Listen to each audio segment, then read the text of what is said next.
Kwana hudu ina zuwa tun asuba zan zo, in na zo tun asuba har magariba.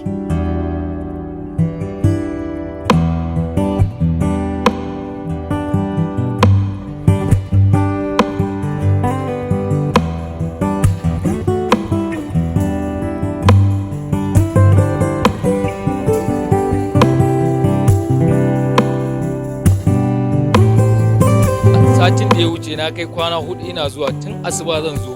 Ba zan samu kudin nan ba, in na zo tun asuba har magariba ba na samu. Sai ranar Monday da ya wuce kenan shine Allah ya taimaka har karfe 7 sannan na samu 10,000. Last week da na gaya ma wallahi manyan mutane wanda sun haife mu da 'ya'yansu da jikoki wallahi kuka suke a nan. Kwana 3 kwana 4 ba su ci abinci ba. Ni kaina da zo kwana 3 da nayi ina zuwa wallahi ba ko bandala aljihuna.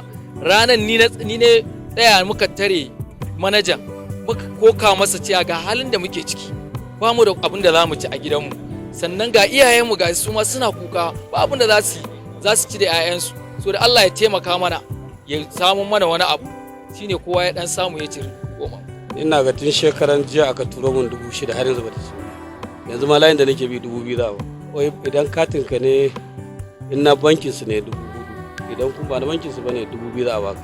Gaskiya ina ganin zan kai awa 2 ko 3. Na je bankin Wema Bank na bulayi har kudin ya kare. Ina ganin na je da kaman karfe 6 na yamma amma har zuwa karfe 10:30 na dare ban samu kudin. To layi yayi yawa kuma kare aka ce kudin ya kare. Ni fa family wani ina da iyali da komai, shine kudin da zan dan ci gaba da control din gidana amma babu kudin, haka da ake ta maleji ake abu. Sunana Maryam. Na yi kwana 4 ban samu ba. A'a in dai bankin ne 10,000 ne, in ba bankin ma 10,000 ne.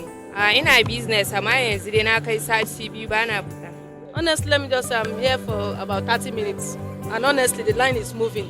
They're trying, they're improving. Honestly, affected my daily activities. If I want to go, unlike the place that I'm buying my products, they say that they need cash and based on new money, and they don't want transfer. So all those kind of things affect my business, honestly.